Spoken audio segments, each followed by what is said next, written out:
Word to my brothers. Word to my brothers. Part 56 here. Coming at you.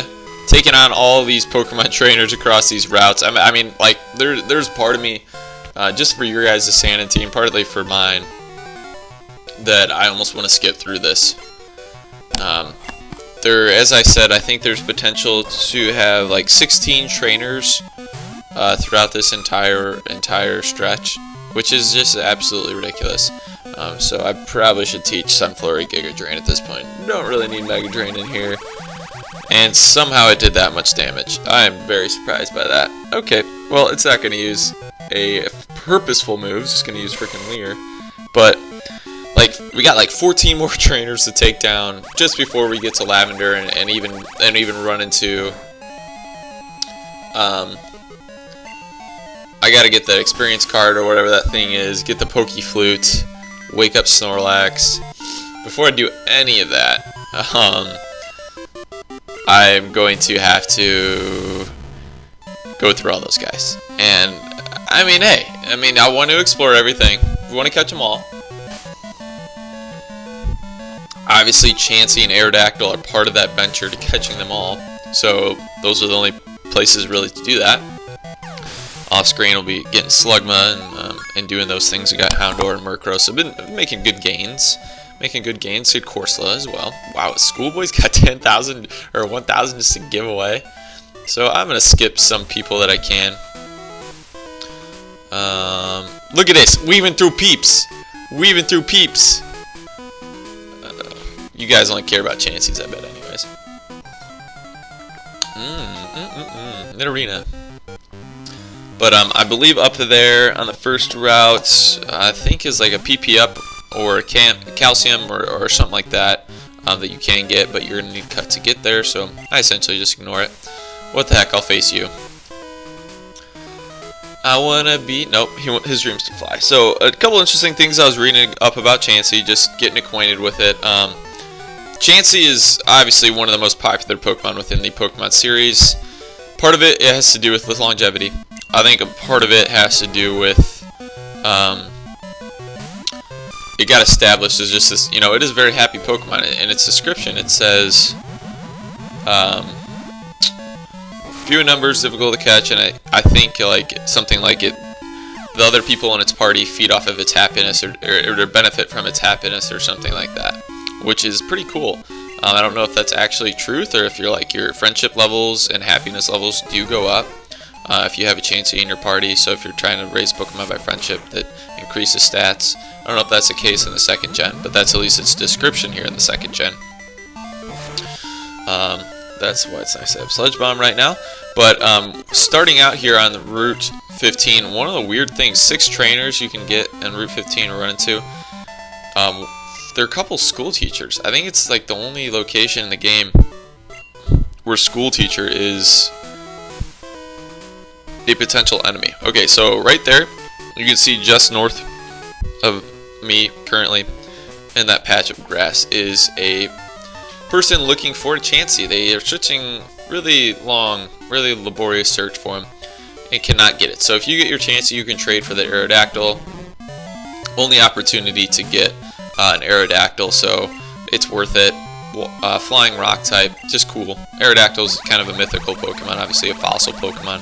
So go ahead and do that. Here on Route 14, you can also get Chanseys at 1% as well. So both 15 and 14, you can get them Chanseys.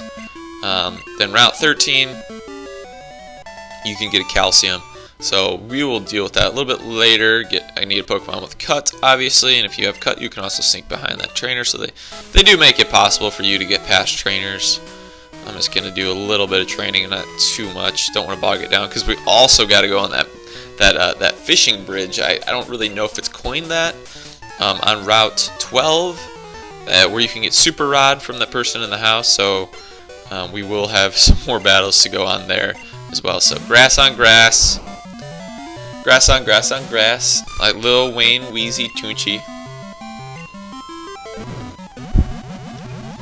Toonchi. Young Moolah baby. Kata. Oh my gosh, this is ridiculous. And it's Carter. Oh Oh gosh. I hope I remember this is Lil Wayne video, because I'm going to put that in the headline. I'm recording right now, and I think it's only like up to 51 on YouTube, but this is part 56, so I'm trying to get a good jump ahead. Yug moolah, baby. Squirtle, squirtle, squirtle. Okay, so keep drawing some energy from there, and then we're going to be on Route 13 in a bit. Route 12, we got 4 more trainers. You can get a Quillfish 10% occurrence rate with that Super Rod, so if you're looking to get a Quillfish, there's no need to go back to Johto for that yet. You can also get Nugget and Calcium, so some decent items there to go along with it as well. And you will remember this part probably. It's kind of a distinctive area. It's this little maze. You get some Poke fans in here. I believe one of them has a Pichu at least. Maybe this guy's an Onix. He might be a hiker. But going back to Chansey, few in numbers and difficult to capture. Just looking at its stats. I mean, people like to use Chanseys as tanks, I know, when they're competitive training.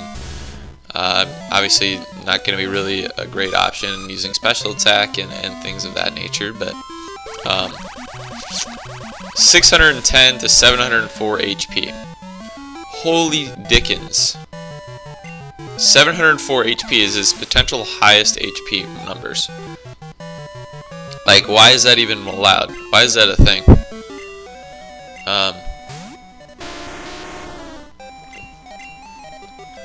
That's just frightening. Straight up frightening. But when you look at it, 119, I believe it starts out with just 5 attack. Yeah, 5 attack. That's all it starts out with. And it goes up to 119 attack. So, that's 339 special defense though. But hey, a good defense is great in football, and it could cause offense. But it's a little bit different here in Pokemon, I think, that operates slightly differently, unless it's extremely over-leveled, obviously. And you can teach it all types of TMs, which also makes it very versatile. So, hey, both sides of the coin right there. Chansey is an interesting Pokemon, though. A lot of history behind it. Plush dolls probably out the wazoo with Chanseys. I've never really been a huge Chansey fan. They're pretty nice in Super Smash Bros. Though, where they're pooping out little eggs for you. And total stat numbers it's 450. So that is a pretty good score, say. So I'm not gonna face you from that angle. We'll head around here. Who designs it like this? This is like one of those huge things that you're at like the fair or something like that, and you need to get in line, and it just goes on forever and ever. Like, I don't understand this. What is the Nihi's? The Nihihi, and I remember this guy, Pokemon fan. Actually, just Pikachu obsessed fan. You gotta watch out for those guys. But speaking of 5, that triggered my memory. 5, starting out with like 5 stats for Chansey. Listening to the Pokemon podcast again, and they were interviewing somebody that had started like a local area to a local place where you play Pokemon. I don't know if it's like a game store or something like that, and people come in and they play each other, and it's a level 5 competition. So everybody starts with level 5 Pokemon, and obviously if you get an egg, you can catch a level 5, I suppose, in the wild. But if you get an egg, they're going to start out at level 5, and this is ridiculous, the number of Pikachus that this guy has. But you're going to start out at level 5, and so that's going to create some more strategy there. What TMs can you teach it? What items can you put on it? What items can you give it? Just to battle through, and I never really thought of that.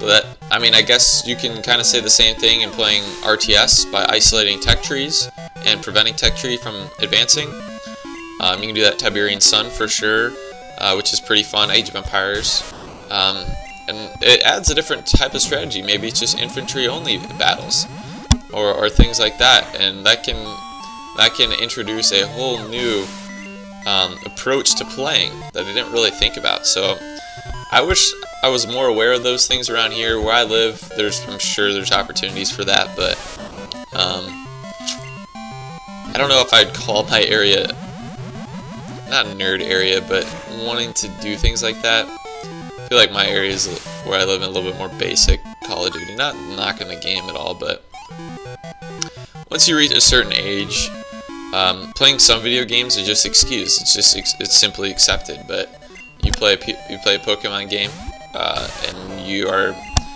you know, maybe into high school even sometimes, and you're viewed almost in a childish manner, which is kind of strange to me. I don't know why. So we'll continue on. I think part of it has to do with maybe the anime's influence on the game. Though the other games, Super Mario had an anime. I don't know if Sonic is considered that as well. Not sure really. So we'll face one of these guys. They're coloring in their plumage.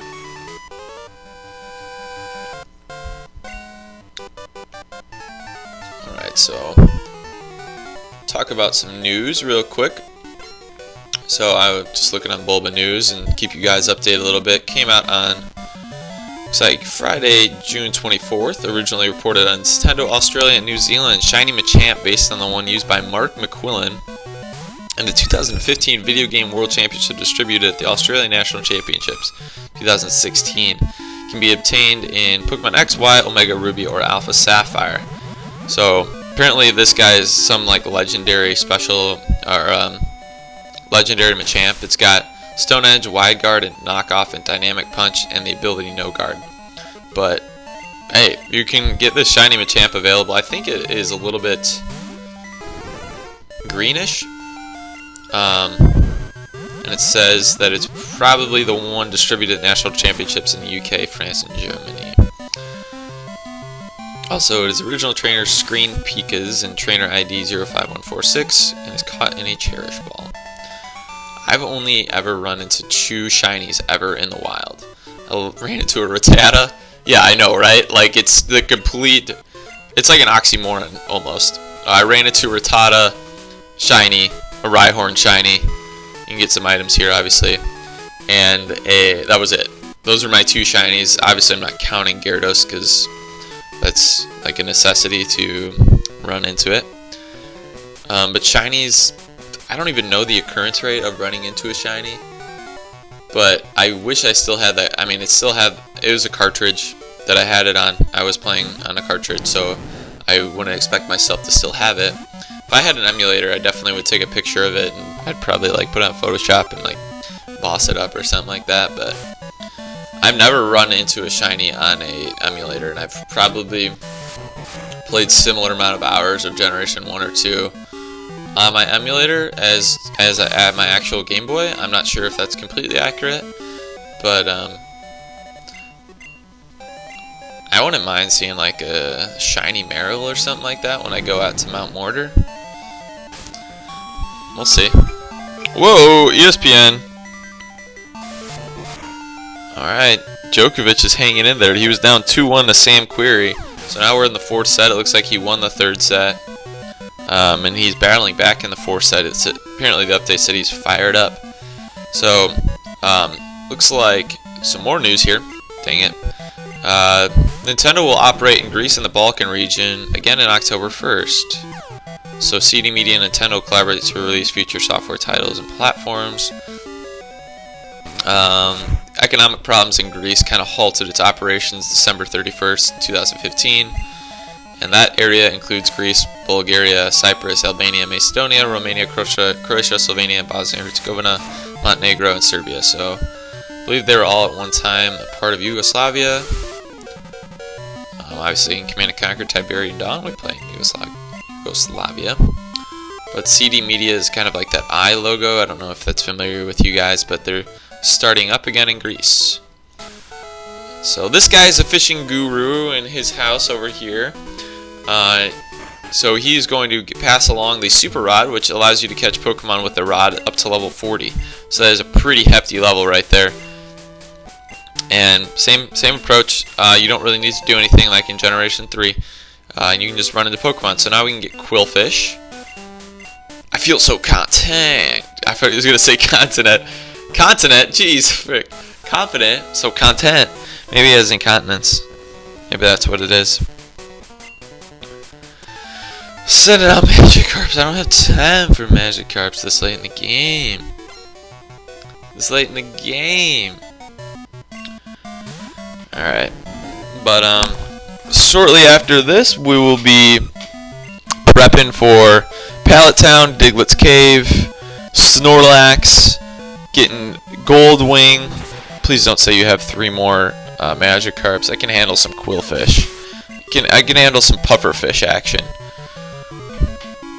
I can dig that. I can do that. But shouldn't have to retrace my steps too much here in Kanto. See what else is ticking on the Bulbapedia news wire. Pokemon Sun and Moon Steel books to be available in Europe and Russia. I want... What the heck? Shiny Gengar codes to be distributed in Japan at 7-Eleven. What the frick? What is 7-Eleven? What is a 7-Eleven? Is that just a straight up gas station? That is... Shiny Mega Gengar is scary looking. It looks, this one's like part white and purple. So this Tentacruel is giving my Sunflora all it can handle. Gengar will be level 50, have the original trainer, Jarvis, hold a Gengarite. Those mean look, Hypnosis, Psychic, and Hyper Beam. So I wouldn't say that's a basic learn set, but having moves like Psychic and Hyper Beam, I would expect Psychic at least. But you would think Nightmare maybe, and Hypnosis or Dream Eater. But apparently not. So Poison prevents the probably complete take out of this Tentacruel. So I'm going to pull out Petal Dance. I don't know how many more Pokemon this guy has, so I should be able to go around it. But it's used by Jarvis in the 19th Pokemon movie, Volcanion, and a mechanical I didn't even know there were 19 Pokemon movies. July 9th to August 31st. So I'm gonna have to go to Japan. Rick. Gonna have to go to Japan for all this. So Petal Dance is gonna stay on. Down goes Fraser. Down he goes.